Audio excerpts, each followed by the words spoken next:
जजा दे। उसने उसी आजिजी से कहा, आप ऐसा करें, परसों तशरीफ ले आइएगा। मैंने कहा, मगर आप जोहर की नमाज के बाद आइएगा, क्योंकि पापा उस वक्त दुकान पर होती हैं और मैं उनको अभी इस चक्कर में नहीं लाना चाहता। जो हुक्म सरकार का। सुल्तान अली ने कहा और जाने के लिए उठ खड़ा हुआ। उसके जाने के बाद मैं रूटीन के मुताबिक कॉलेज गया। वो दिन और उससे अगला दिन भी बगैर किसी खास बात के गुजर गया। तीसरे दिन अयान वापस आ गया। सुबह जब मैं नाश्ता कर रहा था तो उसने मुझे कान में बताया कि वो वापस आ गया है।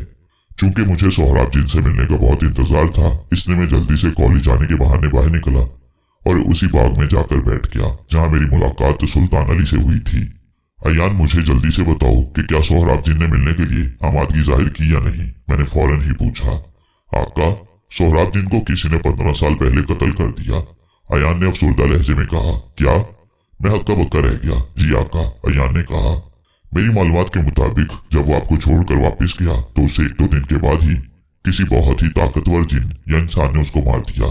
उस पर बहुत तशद्दुद भी किया गया था, लेकिन शायद उसने आपका पता नहीं बताया, वरना शायद आप महफूज न रह सकते। मैं सत्ते में आ गया। आखिर मेरे में ऐसी क्या खास बात है कि मेरे लिए इतने झगड़े हो गए? मैंने अयान से ये भी सवाल कर दिया। अयान, मैं बहुत हैरान हूँ कि आखिर मेरी वजह से ये सब कुछ क्यों हुआ। मेरी माँ को भी मारा गया और अब ये सोहराब जिन का भी पता चला है। यूं लगता है कि कोई मेरा बहुत बड़ा दुश्मन है, मगर क्यों? मैंने किसी का क्या बिगाड़ा है? ये सब तो मेरी होश से भी पहले के वाकयात हैं। आपका इस बारे में मैं कुछ नहीं जानता। हाँ, ये जरूर कह सकता हूँ कि हो सकता है आपके दुश्मनों की दुश्मनी आपकी वजह आपके वालिद या फिर आपकी वालदा के साथ हो। आपके सारे खानदान को खत्म करने की कोशिश में वो आपके पीछे पड़ गए हों। हाँ, ये ज्यादा मौजू वजह मालूम होती है, मैंने सोचते हुए कहा। फिर सुल्तान अली के बारे में सोचते हुए मैंने पूछा, अयान, ये बताओ कि क्या तुम किसी इंसान पर से किसी जिन या किसी और मखलूक के साए को खत्म कर सकते हो? आका, इस बात का इंहिसार उस काबिज मखलूक की ताकतवर है। अयान ने जवाब दिया। अगर वो मुझसे ज्यादा ताकतवर हुआ तो फिर मैं कुछ नहीं कर सकूंगा। हाँ, अगर वो ज्यादा ताकतवर ना हुआ तो मैं ये काम आसानी से कर लूंगा। अच्छा, चलो चल कर देख लेंगे। आज जोहर के बाद किसी के यहाँ चलना है जिसकी बेचारी 12 साल बेटी को किसी ने अपने कब्जे में लिया हुआ है। मैंने अयान को उसके बारे में बताते हुए कहा। अच्छा, मुझे ये बताओ कि तुम्हारी अपने खानदान से मुलाकात कैसी रही? मुझे अचानक याद आया कि वो तो अपने घर वालों को मिलने गया हुआ था। आका, घर वाले सब अच्छे थे। हाँ, वो आद का हाथ से गई। मेरे वापस न आने की वजह से उसने किसी और जिन के साथ शादी कर ली। अयान ने अफसरदा लहजे में कहा। मैं भी अपने मालिक के हुक्म से मजबूर था, वरना कभी उसको हाथ से जाने न देता। मुझे अफसोस है कि मेरी वजह से तुम्हारा भी नुकसान हुआ। मैंने उसके साथ अफसोस करते हुए कहा। मैं मनहूस ही पैदा हुआ हूँ। जिसके भी साथ लगता हूँ वो मुश्किलात का शिकार हो जाता है या फिर अपनी जान से जाता है। अयान खामोशी रहा। जाहिर है मैं सच ही कह रहा था, मगर शायद गुलाम होने के नाते वो अपनी जुबान से ये बात नहीं कह रहा था। अच्छा, मुझे बताना, अगर मैं तुम्हारे किसी काम आ सकूं तो मैं कोशिश करूंगा कि तुम्हारे नुकसान का कुछ अजाला कर सकूं। मैंने कुछ सोच कर कहा। कोई बात नहीं आका, ये तो मेरी किस्मत है। हाँ, अगर हो सके तो उस वक्त मुझे आजाद कर दीजिएगा जब आपको महसूस हो कि आप अपनी हिफाजत खुद कर सकते हैं। अयान ने उसी तरह आजिजी से कहा और मुझे बड़ी शर्मिंदगी महसूस हुई कि मैंने अपनी वजह से उसको मजबूर किया हुआ है। एक बार तो मेरे दिल में आई कि मैं उसको आजाद कर दूं, मगर फिर ये सोचकर रुक गया कि अभी अपने बारे में तो जान लूं, फिर अंदाजा कर सकूंगा कि मुझे उसकी जरूरत है भी या नहीं। वो दुश्मन जिन्होंने मेरी वालदा को और फिर सोहराब जैसे ताकतवर जिनको कत्ल कर दिया, उनके लिए मैं अकेला एक तिनके से ज्यादा हैसियत नहीं रखता। अयान की वजह से हो सकता है कि कुछ बचाव कर सकूं। यही सोचते हुए मैं कॉलेज चला गया। कॉलेज में रूटीन के मुताबिक वक्त गुजरा। वापिस आकर अभी मैंने खाना खत्म ही किया था कि सुल्तान अली पहुंच गया। मैंने अम्मा को यही बताया कि एक दोस्त के साथ जा रहा हूँ और फिर मैं सुल्तान अली के साथ चल पड़ा। मेरे घर से कुछ फासले पर उसकी अपनी कार खड़ी थी। इससे मुझे अंदाजा हुआ कि सुल्तान अली काफी खाते पीते घराने से है। तकरीबन आधे घंटे की ड्राइव के बाद हम उनके घर पहुंच गए। घर क्या था, एक जबरदस्त कोठी थी, मुलाजमों की रेल पेल और बहुत ही कीमती सामान से मुज़य्यन। मुझे ड्राइंग रूम में बिठा दिया गया और फिर एक नहायत ही लजीज जूस के साथ मेरी तवाज़ो की गई। सुल्तान अली के वालिद साहब जो काफी ज़ईफ थे वो भी आ गए थे। मैंने उनके चेहरे पर वाज़े तौर पर परेशानी के आसार देखे थे जो मुझे देखते ही पैदा हो गए थे। शायद वो ये सोच रहे थे कि ये 15-16 साल का लड़का उनकी क्या मदद कर सकता है। कुछ देर खातिर तवाज़ो के बाद वो मुझे घर के अंदर ले गए। एक नुक्कड़ वाले कमरे में उन्होंने अपनी बेटी को बंद किया हुआ था। उससे पहले एक राहदारी आती थी। उसका दरवाजा अच्छी तरह बंद करने के बाद उन्होंने उस कमरे का रुख किया। सरकार, आप अकेले जाना चाहेंगे या फिर हम सब साथ चलें? सुल्तान अली ने कमरे के बाहर दरवाजे पर खड़े होते हुए पूछा। मैं अकेला ही जाऊंगा, अगर आप लोगों को कोई एतराज ना हो तो, मैंने जवाब दिया। एतराज कैसा जी? सुल्तान अली ने कहा और फिर दरवाजा खोलकर एक तरफ को हट गया। मैं दरवाजे से गुजरकर अंदर चला गया। अंदर मुकम्मल अंधेरा करने की कोशिश की गई थी, मगर एक रोशनदान से बाहर की रोशनी आ रही थी, जिससे अंदर का माहौल काफी वाज़ेह था। एक बेड पर एक लड़की जिसके बाल बिखरे हुए थे सर झुकाए बैठी थी। उस कमरे में एक बेड के अलावा एक सोफा सेट भी पड़ा हुआ था। मुझे उस लड़की की उम्र कम से कम 16-17 साल की लगी, क्योंकि 12 साल की लड़की तो बच्ची ही महसूस होती है, मगर सामने बैठी लड़की तो जवान महसूस होती थी। मैंने उस लड़की को मुखातिब करने से पहले आयान से नीची आवाज में पूछा, आयान, तुम कुछ अंदाजा लगा सकती हो? आका, मैं कोशिश कर रहा हूँ, आप इस लड़की से कुछ बातें करें, आयान ने जवाब दिया। मैंने लड़की को मुखातिब करते हुए पूछा, क्या मैं यहाँ बैठ सकता हूँ? उस लड़की ने सर उठाकर मुझे देखा। बिलाशुबा वो बलाक की खूबसूरत थी। उसने कोई जवाब नहीं दिया, मगर आहिस्ता आहिस्ता उसकी नजरों में गुस्सा नजर आने लगा। अचानक उसने एक भयानक सी चीख मारी और उसके मुंह से अजीब सी आवाज निकली। फिर उसने साफ उर्दू में कहा, ए आयान, दफा हो जा यहाँ से, नहीं तो तुझे जलाकर भस्म कर दूंगा।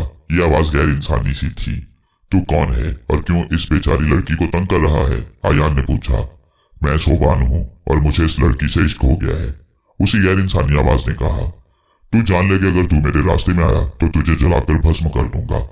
सोबान, तू मुझे नहीं जानता, बेहतर है कि इस लड़की को छोड़ और आ, हम दो हाथ करके देख लें कि कौन बेहतर है। आयान ने इस बार रोबदार लहजे में सोबान जिन को चैलेंज किया। तो इस तरह नहीं मानेगा। लड़की के मुंह से उसी तरह की गैर इंसानी आवाज निकली, मगर इस बार वो बहुत गजबनाक थी। फिर कुछ देर तक खामोशी छा गई। फिर अचानक आयान की चीखों की आवाज गूंजने लगी। वो चीख रहा था और साथ ही जोर जोर से बोल रहा था, मुझे माफ कर दे सोबान, मुझे तेरी ताकत का अंदाजा नहीं था। आयान की आवाज में बहुत तकलीफ थी। मैं बेचैन सा हो गया। जा, दफा हो जा और इस आदमजात को भी ले जा, उसी गैर इंसानी आवाज ने कहा। ये तेरी पहली गलती थी, इसलिए मैं माफ कर रहा हूँ। दोबारा इधर नजर आए तो जलाकर भस्म कर दूंगा। फौरन ही आयान की चीखों की आवाजें थम गई और फिर उसने मेरे कान में कहा, आका, यहाँ से चलें। मैं कमरे से निकल आया। मेरे निकलते ही सुल्तान अली मेरी तरफ लपका। सरकार, कोई तो रास्ता होगा। सुल्तान अली ने लजाजत से कहा। शायद उसने हमारी अंदर वाली सारी कार्रवाई सुन या देख ली थी। हौसला करो, मैंने जवाब दिया। मुझे कुछ मालूमात चाहिए, फिर मैं कोई बात कर सकूंगा। तुम ऐसा करो, मुझे थोड़ी देर के लिए तन्हा छोड़ दो। बेहतर है कि मैं बाहर लॉन में चला जाऊं। मैंने खुद ही एक ऐसी जगह का इंतखाब करते हुए कहा जहां कोई मेरी और आयान की बातें न सुन सके। जो हुक्म सरकार, सुल्तान अली ने कहा और आगे बढ़कर मेरी रहनुमाई करने लगा। लॉन में पहुंचकर मैंने उसकी तरफ देखा और सुल्तान अली मेरी बात समझकर खुद अंदर की तरफ चल पड़ा। मैं वहीं लॉन में कुर्सी पर बैठ गया और आयान को मुखातिब किया। आयान, तुम ठीक तो हो? मैंने फिक्रमंदाना लहजे में पूछा। जी आका, आयान ने जवाब दिया। ये सोबान मेरे से ज्यादा ताकत वाला जिन है। इसको कुछ ऐसा जादू आता है कि जब उसने पढ़कर मुझ पर फूंका तो मेरे सारे जिस्म में जैसे आग से जलने वाली जलन शुरू हो गई। अगर मैं कुछ देर और उसी हालत में रहता तो शायद वाकई जलकर राख हो जाता। मुझे अफसोस है कि मेरी वजह से तुम्हें ऐसी तकलीफ बर्दाश्त करना पड़ी, मैंने हमदर्दाना लहजे में कहा। इसका मतलब है कि तुम इस जिन को जबरदस्ती नहीं निकाल सकती? जी आका, आयान ने तस्दीक करते हुए कहा। मैं तो क्या, इसको तो शायद कोई आम आमिल या बुजुर्ग भी नहीं निकाल सकते। इससे जंग के लिए बड़ी ताकत वाले आदमजात की मदद दरकार होगी। ऐसा कौन है जो हमारी मदद कर सकता है? मैंने पूछा। मुझे इल्म नहीं है आका, आयान ने कोरा सा जवाब दे दिया। मैं खामोश हो गया और सोचने लगा कि क्या करना चाहिए। जाहिर बात है मेरी ताकत आयान ही था और अगर वो बेबस था तो मैं भी कुछ नहीं कर सकता था, मगर मेरा दिल चाह रहा था कि मैं सुल्तान अली की मदद करूं। वो लोग एक मुश्किल में घिरे हुए थे, उनकी मदद करना बहैसियत मुसलमान मेरा फर्ज था। फिर कुछ सोचकर मैंने शाहजी से मशवरा करने का फैसला किया। इस फैसले पर पहुंचकर मैं उठ खड़ा हुआ और ड्राइंग रूम की तरफ बढ़ने लगा। सुल्तान अली शायद दूर से ही मुझे देख रहा था। मुझे इधर आते देखकर वो फौरन ही मेरी तरफ आ गया। उसके पास पहुंचते ही मैं बोला, सुल्तान अली साहब, मैं आपको किसी गलत फहमी का शिकार नहीं करना चाहता। एक जिन आपकी बेटी पर आशिक है और मुकम्मल काबिज है। वो मेरे पास मौजूद ताकत से ज्यादा ताकतवर है, इसीलिए अभी तो मैं आपकी कोई मदद नहीं कर सकता, मगर मुझे कुछ वक्त चाहिए। मेरी पूरी कोशिश होगी कि जल्द अज जल्द आपको इस मुसीबत से निजात दिला सकूं। सरकार, हम आपके शुक्रगुजार हैं कि आपने ऐसा सोचा। सुल्तान अली ने एहतराम से जवाब दिया। हमें तो कुछ समझ में नहीं आता, 1 दर्जन से ज्यादा आमिल या बुजुर्ग आ चुके हैं। सभी ये कहकर चले जाते हैं मगर फिर कोई वापस नहीं आता। आप अगर कुछ कर सके तो हम सारी जिंदगी आपकी गुलामी के लिए तैयार हैं। ये हमारी इकलौती बेटी है। इसकी पैदाइश के बाद मेरी बीवी का इंतकाल हो गया था। मैंने इस बच्ची की खातिर दोबारा शादी नहीं की कि कहीं सौतेली माँ इसे कोई तकलीफ ना पहुंचाए, मगर अब इस बच्ची को इस तकलीफ में देखकर दिल फटा जा रहा है। सुल्तान अली ने कहा और बोलते बोलते उसकी आंखें नम हो गई थीं। सुल्तान साहब, मेरी उम्र कम है मगर मैं आपके दर्द को महसूस कर सकता हूँ। मुझसे जो कुछ भी हो सका मैं जरूर करूंगा। मेरा ये ईमान है कि इंसान अशरफुल मखलूकात है, इसलिए इन जिन्नों से अफजल है। यकीनन कोई ना कोई रास्ता तो जरूर होगा, मैंने बड़े मजबूत लहजे में कहा। मेरे इस लहजे से सुल्तान अली को कुछ ढारस बंदी। उसने फौरन अपने ड्राइवर को आवाज दी कि वो मुझे घर छोड़ आए और फिर बड़े एहतराम से उसने मुझे रुखसत किया। घर पहुंचते हुए मुझे असर का वक्त हो गया था। आज दिन भी जुमेरात का था, इसलिए मैंने बाबा के साथ शाहजी की तरफ जाने का फैसला किया। सुल्तान अली के ड्राइवर को रुखसत करके मैं सीधा बाबा जी की दुकान की तरफ चल पड़ा। अभी दुकान पर पहुंचा ही था कि एक अजीब सिचुएशन देखी। मेरे बाबा दुकान से बाहर थे और 2 आदमी अंदर से सारा माल निकाल निकाल कर बाहर फेंक रहे थे। वही उस्ताद नुमा बदमाश उनके पास खड़ा था और बाबा हाथ जोड़े उस्ताद के साथ खड़े मिन्नत समाजत कर रहे थे। ये क्या हो रहा है? मैंने कड़कदार लहजे में पूछा। उस्ताद ने घूमकर मेरी तरफ देखा और फिर तेवरी पर बल डालकर बोला, छोकरे तू भी आजा, तेरा खून भी अपने बाप की तरह बड़ा गर्म है ना, आज तुम्हें भी एक छोटा सा सबक सिखा दें। उसके लहजे में फिरौनियत जैसे कूट कर भरी हुई थी। इतने में बाबा मेरे पास आ गए और कहने लगे, बेटा तू घर जा, मैं खुद ही इसे संभाल लूंगा। ये जालिम लोग थोड़ा जुल्म ही कर देंगे ना, मैं तैयार हूँ, मगर ये दुकान मैं नहीं जाने दूंगा, इससे तो हमारी रोजी रोटी लगी हुई है। उनकी आंखों में आंसू थे। मैंने उनके आंसू अपने हाथों से साफ किए और फिर बोला, बाबा मैं अब बड़ा हो गया हूँ, कब तक मुझे दुनिया के बेरहम हाथों से बचाते रहोगे? मुझे इन हालात का मुकाबला करने दो। फिर मैंने उस्ताद की तरफ देखते हुए कहा, उस्ताद मैं तुम्हें सिर्फ 1 मिनट देता हूँ कि अपने आदमियों से बोलो कि सारा सामान उठाकर दुकान के अंदर उसी तरह सलीके से रख दें, वरना तुम लोगों का वो हाल करूंगा कि खारिशज़दा कुत्ते भी तुमसे पनाह मांगेंगे। मेरे लहजे में गुस्सा अरूज पर था। उस्ताद ने पहले तो हैरत से मेरी तरफ देखा, फिर ऊंची आवाज में कह लगाने लगा। उसके आदमी भी दुकान से बाहर निकलकर मेरे करीब आने लगे। उनके तेवर खतरनाक लग रहे थे। मैंने फौरन आयान को मुखातिब किया, आयान इन सबको उल्टा लटका दो। मैंने हाकिमाना लहजे में आयान को हुक्म दिया। जो हुक्म मेरे आका। आयान ने फौरन जवाब दिया और इससे पहले कि वो लोग कुछ समझते एकदम तीनों के जिस्म हवा में बुलंद हुए और फिर तकरीबन 8 से 10 फुट की ऊंचाई पर वो उल्टे हो गए। ऐसा लग रहा था जैसे किसी ने उनको टांगों से बांधकर उल्टा लटकाया हुआ हो। ये सूरत-हाल उनके लिए बहुत हैरान कुन थी। पहले तो वो सब हैरत से हक्का बक्का बने रहे, फिर थोड़ी ही देर में उन्होंने चीखना चिल्लाना शुरू कर दिया। उस्ताद के सारे कसबल निकलते नजर आ रहे थे। पहले तो वो मुझे डराता धमकाता रहा, फिर मिन्नत समाजत पर उतर आया। चूंकि ये सब खुले बाजार में हो रहा था, इसलिए इर्द गिर्द के सब लोग ही मुतवज्जा हो गए और हैरत से उल्टे लटके उन बदमाशों को देखने लगे। आहिस्ता आहिस्ता मजमा सा लगने लगा। हाँ उस्ताद, अब बोलो, क्या तुम्हारा इरादा अब भी मुझे सबक देने का है या फिर तुमने इसे तब्दील कर दिया है? मैंने ऊंची आवाज में पूछा। मुझे माफ कर दो, तुम जरूर जादूगर हो, मेरा तुम्हारा क्या मुकाबला? उस्ताद ने लजाजत से जवाब दिया। मैंने आयान को कहा कि इनको आराम से नीचे उतार दे। नीचे उतरते ही उन्होंने एकदम इधर उधर देखना शुरू कर दिया, जैसे देखने की कोशिश कर रहे हों कि कौन सी ताकत ने उनको ऊपर उठाया था। मुझे डर महसूस हुआ कि वो भाग ना जाएं, इसलिए मैंने फौरन उनको हुक्म दिया, चलो जल्दी से दुकान का सामान वापस दुकान में रखो, जल्दी करो, और उसी सलीके से रखना जहां से उठाया था। जल्दी करो वरना फिर उल्टा लटका दूंगा। मेरे हुक्म पर एक लम्हा उन्होंने सोचा और फिर चाबी वाले खिलौने की मानंद हरकत में आ गई। चंद मिनट में सारे का सारा सामान दुकान के अंदर था। उस्ताद, कान खोलकर मेरी बात सुन लो, मैंने उस्ताद को मुखातिब करते हुए कहा। अब अगर तुम मुझे पापा की दुकान पर नजर आए या तुमने इनको तंग करने की कोशिश की तो मुझसे बुरा कोई ना होगा। तुम्हारा वो हाल करूंगा कि फिर किसी को मुंह दिखाने के काबिल ना रहोगे। मेरी धमकी पर उस्ताद का रंग उड़ गया। कोई तंग नहीं करेगा रहमत अली को, उस्ताद ने लरसती आवाज में कहा। अब हम जाएं। मुझे उसके अंदाज पर हंसी आ गई। हाँ भाग जाओ, इससे पहले कि मैं अपना इरादा तब्दील कर लूं, मैंने जोरदार आवाज में कहा और वो सब जिधर को उनका मुंह उठा भाग पड़े। इर्द गिर्द के लोग हैरत से सारा तमाशा देख रहे थे। उन बदमाशों के जाने के बाद वो मेरे गिर्द इकट्ठे होने लगे। बाबा भी मुझे हैरत भरी आंखों से देख रहे थे। यहाँ मैंने फिर वही समुंदर के साहिल वाला ट्रिक इस्तेमाल किया और जोरदार आवाज में बोला, अगर किसी ने मेरे बाबा को तंग किया या इन्हें कोई तकलीफ पहुंचाने की कोशिश की तो मैं उसे भी उल्टा लटका दूंगा। अब तुम सब लोग वापस अपनी अपनी दुकानों पर जाओ, मुझे भीड़ बिल्कुल पसंद नहीं। मेरी बात सुनते ही सब लोग तेजी से अपनी अपनी दुकानों की तरफ बढ़ गए और बाजार फिर से अपने मामूल पर आ गया। मगर मैं महसूस कर रहा था कि तकरीबन तमाम लोग ही कनखियों से मुझे ही देख रहे थे। मैंने बाबा से कहा, बाबा चलें जल्दी से दुकान बंद करें। आप भूल गए कि आज जुमेरात है और आपको शाह साहब के पास जाना है। मेरी बात पर बाबा एकदम जैसे होश में आ गए। उन्होंने आगे बढ़कर दुकान बंद की और मेरे साथ शाहजी के मदरसे की तरफ चल पड़े। रास्ते में कहने लगे, सुलेमान बेटा ये सब क्या था? तुमने ये जादू कहाँ से सीखा? उनके लहजे में हैरत थी। बाबा तफसील में आपको घर जाकर बताऊंगा, बस इतना जानने कि मेरे पास एक जिन है, मैंने कोई जादू नहीं सीखा।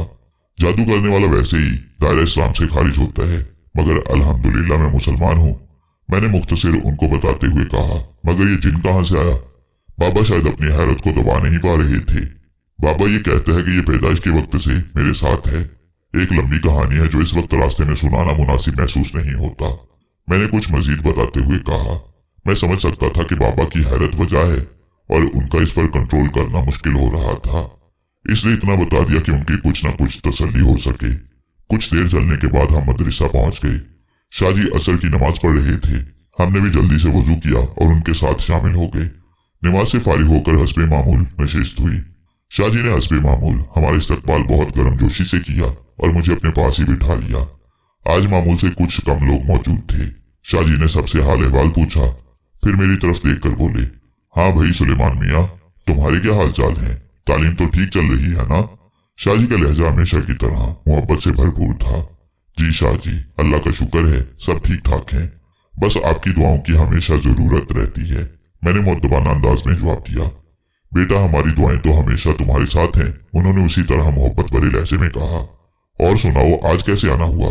मैं जानता हूँ कि तुम किसी न किसी सवाल से मजबूर होकर ही हमें याद करते हो।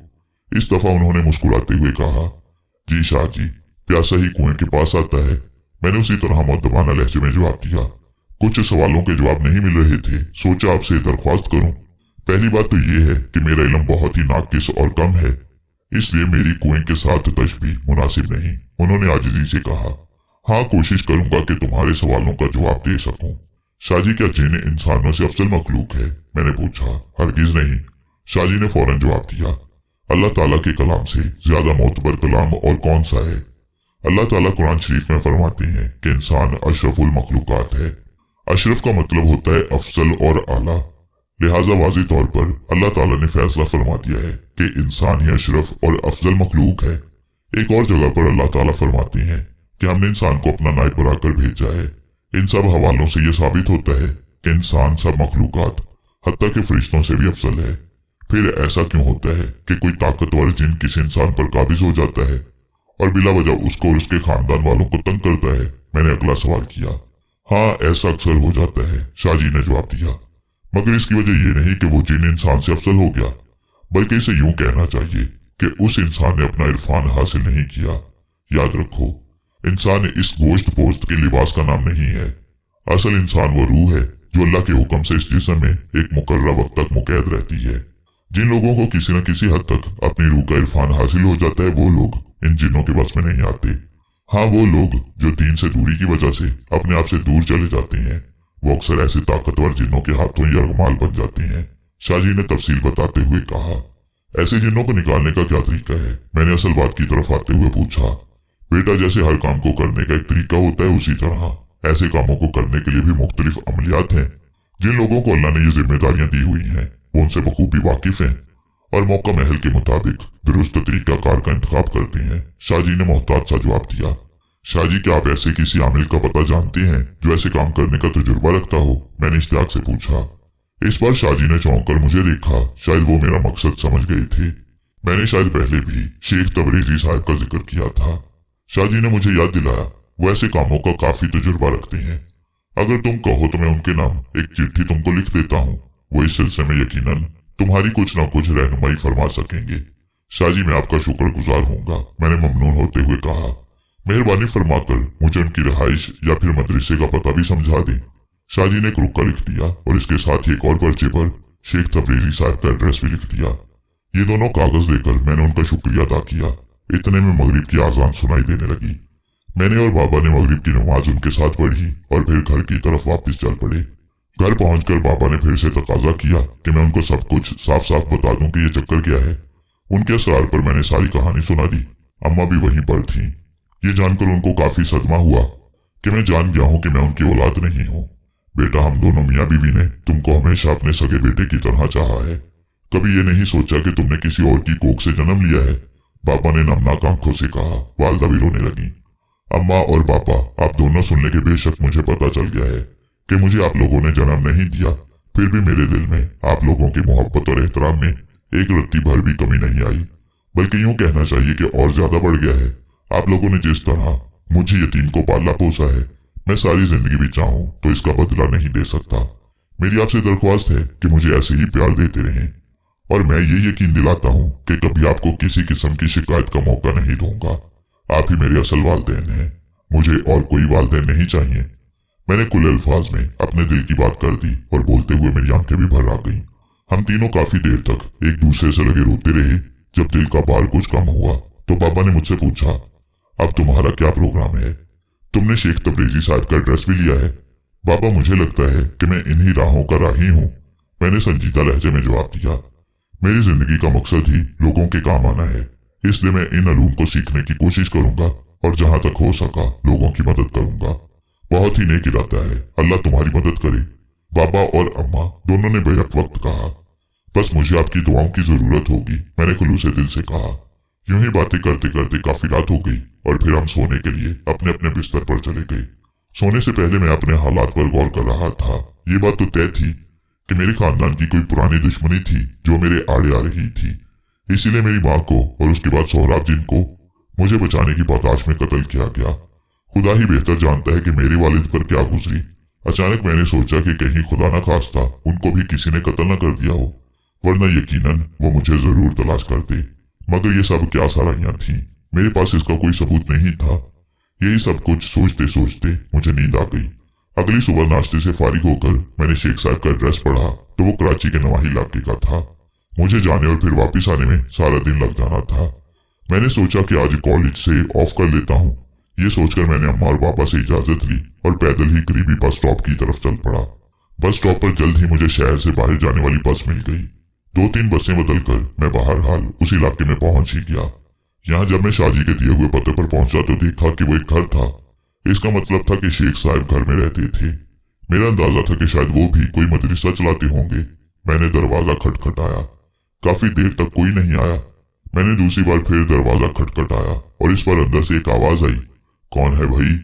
आवाज बड़ी नहीफ सी थी और दूर से आती हुई महसूस हो रही थी। जी, मुझे बरकत अली शाह साहब ने भेजा है आपके पास, मैंने बाहर से ही जरा ऊंची आवाज में जवाब दिया। आ जाओ भाई, दरवाजा खुला है, उन्होंने बमुश्किल कहा। मैं अंदर दाखिल हो गया। घर बस आम सा ही था और लगता था कि काफी दिनों से किसी ने इसकी झाड़ पोंछ नहीं की थी। मैं जिस कमरे से अंदर दाखिल हुआ था वहां से लेकर सहन तक एक राहदारी थी। सहन में पहुंचते ही मैंने कमरे का खुला हुआ दरवाजा देखा। अभी मैं उस कमरे के दरवाजे के करीब ही गया था कि अंदर से आवाज आई, आओ भाई अंदर आ जाओ। ये वही नहीफ आवाज थी मगर बड़ी वाज़ेह थी। मैं अंदर दाखिल हो गया। अंदर एक चारपाई पर एक बूढ़ा शख्स नीम दराज था और उसके इर्द गिर्द कुछ बर्तन पड़े थे। मैंने तस्दीक करने के लिए पूछा, शेख तबरेजी साहब? जी, बंदे को शेख रईसुद्दीन तबरेजी कहते हैं, उन्होंने जवाब दिया। मैंने आगे बढ़कर शाहजी का पर्चा उनको पकड़ा दिया। उधर मूड़े पर बैठ जाओ, उन्होंने मुझे एक मूड़े की तरफ इशारा करते हुए कहा और पर्चा खोलकर पढ़ने लगे। जब उन्होंने पर्चा पढ़ लिया तो गौर से मुझे देखने लगे, फिर कहने लगे, तो तुम वही लड़के हो जिसे सोहराब ने शाह साहब के हवाले किया था? उन्होंने तस्दीक करने वाले अंदाज में पूछा। जी शेख साहब, मैंने मुअद्दबाना अंदाज में जवाब दिया। अचानक शेख साहब ने इधर उधर देखना शुरू कर दिया। उनकी आंखों में हैरत थी। वो कुछ सूंघ भी रहे थे। कोई जिनजाद यहाँ पर मौजूद है? उन्होंने इधर उधर देखते हुए कहा। ठहरो, मैं अभी उसे भगाता हूँ। वो अयान है, मेरा मुहाफिज जिन। मैंने जल्दी से उन्हें टोका क्योंकि वो कुछ पढ़ने लगे थे। उन्होंने चौंक कर मेरी तरफ देखा, फिर बोले, मैं इन जिन्नों पर भरोसा नहीं किया करता। हो सकता है इस जिन की आड़ में कोई और जिन मुझ पर वार कर दे, इसलिए इसको बोलो कि मेरे घर से बाहर चला जाए। तुम वापसी पर इसे साथ ले लेना। इस बार उन्होंने तेज लहजे में कहा। आयान, तुम बाहर मेरा इंतजार करो, मैंने ऊंची आवाज में कहा। जो हुक्म मेरे आका। आयान की आवाज गूंजी। वैसे ये मेरे लिए हैरत की बात थी कि शेख साहब ने आयान की मौजूदगी का कैसे एहसास कर लिया। यकीनन वो अपने इल्म में कामिल थे। हाँ, अब बताओ तुम्हारा मसला क्या है? उन्होंने कुछ देर के बाद कहा, जी मेरे एक जानने वाले हैं, वहाँ किसी जिन ने एक लड़की पर कब्जा किया हुआ है। मेरी ये दरख्वास्त है कि आप हमारी मदद करें ताकि उस लड़की और उस खानदान की जिंदगी उस मनहूस जिन से छुड़ाई जा सके। मैंने अपने आने का मकसद बयान करते हुए कहा, क्या अलामत है मरीज की? उन्होंने दरियाफ्त किया। फिर मैंने शुरू से लेकर सारी बात उनको बता दी। ये भी बता दिया कि मैंने आयान की मदद से उस पर काबू डालने की पूरी कोशिश की मगर नाकाम रहा। क्या नाम बताया तुमने उस जिन का? उन्होंने मुझसे दोबारा पूछा। सोबान, मैंने जवाब दिया। ठीक है, हम कल को चलने के लिए तैयार हैं, शेख साहब ने हामी भरते हुए कहा। मगर तुमको सवारी का इंतजाम करना होगा। हम कोई नजर न्याज नहीं लेते मगर खुद कभी चलकर साहिल के घर नहीं जाते। जरूर शेख साहब, मैंने जल्दी से कहा। मैं आपके लिए गाड़ी का इंतजाम कर लूंगा। कल मैं कितने बजे आ जाऊं? 2 बजे आ जाना, उन्होंने कहा। और इसके साथ ही वो थोड़ा सा खांसे। एक बात पूछूं अगर आप इजाजत दें? मैंने एक सवाल पूछने के लिए इजाजत मांगी। हाँ हाँ पूछो, शेख साहब ने सीधे होते हुए कहा। आपके आसपास कोई भी नहीं है? कोई फैमिली मेंबर या फिर कोई मुलाजिम वगैरह? मैंने पूछा। बस क्या बताएं, बस ये जिनजादों ने हमारा ये हाल कर दिया है, उन्होंने अफसरदा लहजे में जवाब दिया। अब तो जिंदगी के आखिरी अय्याम है, बस गिनती पूरी कर रही हैं। बात मुकम्मल करते हुए उनके चेहरे पर तल्खी आमेज मुस्कुराहट थी। तुम सुनाओ, ये जिन कैसे काबू किया? उन्होंने पूछा। मैंने सारी कहानी उनको सुना दी। उन्होंने गौर से सब कुछ सुना और फिर बोले, एक बात मेरी हमेशा याद रखना, ये जिनजाद कभी दिल से हम आदमजादों को पसंद नहीं करते, इसलिए हर वक्त कोई ना कोई चाल चलते रहते हैं।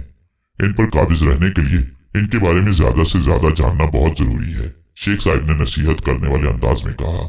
शेख साहब, मैं इस सिलसिले में कुछ नहीं जानता, आप ही रहनुमाई फरमाएं, मैंने आजिजी से कहा। जब एक बार एक जिन किसी की गुलामी में आ जाता है तो वो इंसान उसका मालिक बन जाता है। बहैसियत मालिक वो जो भी कहे जिन पर करना फर्ज होता है। वो कोई भी बराह रास्त हुक्म से इनकार नहीं कर सकता, मगर कभी कभी मालूमात की कमी के बायस ये जिन हम इंसानों को उल्लू बनाते हैं। उन्होंने मेरी मालूमात बढ़ाने की गर्ज से बताना शुरू किया। बस ये जहन में रखो कि एक तो इनकी सारी बातों पर कभी मनमानी यकीन न करना, और दूसरा कभी ये लफ्ज मत बोलना कि मैं तुमको आजाद करता हूँ। अगर तुमने ये अल्फाज बावाज़े बुलंद इसके सामने बोल दिए तो ये आजाद हो जाएगा। कुछ जिन धोखाधड़ी से आजाद होने की कोशिश करते हैं और आजाद होते ही पहला काम ये करते हैं कि जिस इंसान ने इनको गुलाम बनाया होता है उसको कत्ल कर देते हैं। शेख साहब, एक बात मेरी समझ में नहीं आती, मैंने पूछा। ये हमारे हुक्म मानने पर मजबूर क्यों होते हैं? मेरा मतलब है कि अगर ये जिन मेरा हुक्म मानने से इनकार कर दे तो मैं इसका क्या बिगाड़ सकता हूँ? दरअसल ये रिश्ता अल्लाह ताला ने कायम किया है, शेख साहब ने जवाब दिया।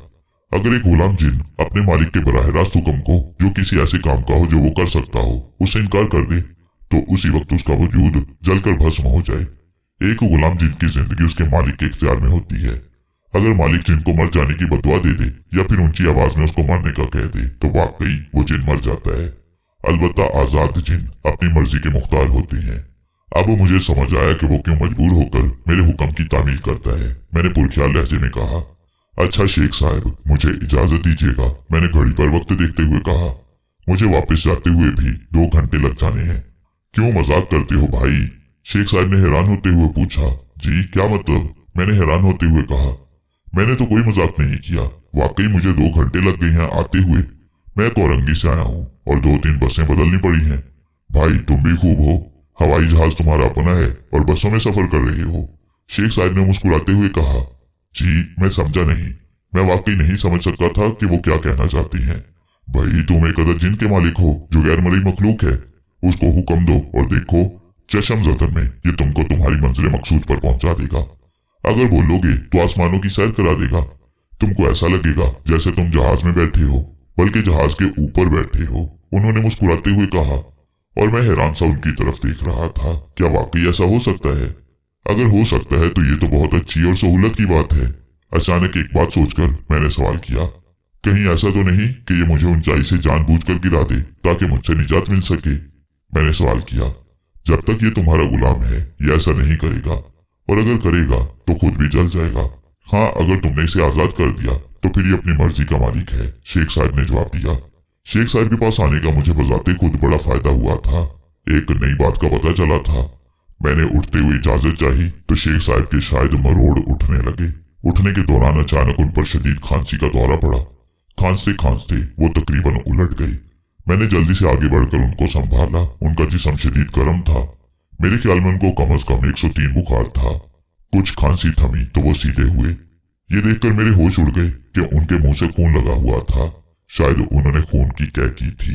शेख साहब, आपकी तबीयत तो बहुत खराब है, मैंने परेशान होते हुए कहा। छोड़ो यार, बस ठीक ही हूँ, जिंदगी के दिन पूरे कर रहा हूँ। उन्होंने फिर अफसरदा लहजे में कहा, मैं आपको इस हालत में छोड़कर नहीं जा सकता, चलें आपको अस्पताल ले चलूं। मैंने जल्दी से कहा, किन चक्रों में पड़ रही हो मियाँ? उन्होंने जहरीली हंसी के साथ कहा, अपना काम लो और चलते बनो। नहीं, मैं ऐसे नहीं कर सकता, मैंने कहा और उनको सहारा देकर उठाने लगा। वो बहुत ही ज़ईफ थे। बड़ी मुश्किल से उनको सहारा देकर मैं बाहर तक ले आया और फिर बाहर का दरवाजा खोलकर गली में आ गया। अभी थोड़ा सा और चलना था और वहां से शायद कोई टैक्सी वगैरह मिल जाती। अचानक मैंने सोचा कि क्यों ना आयान को बोलूं कि हमें छोड़ आए। आयान, क्या तुम हमें किसी गाड़ी तक छोड़ सकते हो? मैंने ऊंची आवाज में कहा। जो हुक्म मेरे आका, आयान ने कहा, मगर इससे पहले कि वो कुछ करता, अचानक शेख तबरेजी तेजी से बोले, खबरदार, अगर तुमने मुझे छुआ भी जलाकर भस्म कर दूंगा। उनकी आवाज में अजीब सा गुस्सा था। क्या हुआ शेख साहब, हम तो आपकी मदद कर रहे हैं। मैंने फौरन ही बीच में पड़ते हुए कहा, मैं जिन्नों पर एतबार नहीं करता। शेख साहब ने जल्दी से कहा, ये बहुत धोखा देते हैं। मेरे लिए क्या हुक्म है आका? आयान ने बुरा सा मुंह बनाते हुए कहा। जाहिर सी बात है उसको शेख साहब की बात कहाँ गुजरी थी। कुछ नहीं, मैं खुद ही इनको ले चलता हूँ, मैंने जल्दी से कहा ताकि बात आगे न बढ़ जाए। फिर आहिस्ता आहिस्ता उनको लेकर गली में आगे की जाने पड़ने लगा, मगर हम दोनों को ही मुश्किल हो रही थी। अचानक मुझे ख्याल आया और मैंने झुककर शेख साहब को अपने कांधों पर उठा लिया। इस तरह उनका सारा वजन तो मेरे ऊपर पड़ा, मगर मुझे चलने में दुश्वारी का सामना नहीं था। मैं ये बताता चलूं कि वैसे तो मैं 15-16 साल का लड़का था, मगर मेरा जिस्म बहुत मजबूत था। मैं आसानी से अपने हम उम्र लड़कों से ज्यादा वजन उठा लिया करता था। ये कुव्वत उस वक्त मेरे काम आ रही थी। बहरहाल शेख साहब को इसी तरह उठाए हुए मैं सड़क तक पहुंचा। वहां हमें ज्यादा देर इंतजार नहीं करना पड़ा और जल्द ही एक टैक्सी आ गई। मैंने उसे हाथ देकर रोका और फिर शेख साहब को पिछली सीट पर बिठाकर उसे करीबी अस्पताल जाने का कहा। एक निजी अस्पताल करीब ही था। टैक्सी वाला हमें वहां ले गया। मैंने जल्दी से टैक्सी का किराया दिया, जो इतना बन गया था कि मेरी जेब खाली हो गई, मगर मुझे इसकी परवाह न थी। मैंने अस्पताल वालों को बताया कि मेरे साथ एक मरीज है जो खुद नहीं चल सकता। उन्होंने जल्दी से 2 आदमियों के साथ स्ट्रेचर भिजवा दी और इस तरह हम शेख साहब को लेकर अस्पताल में दाखिल हो गए।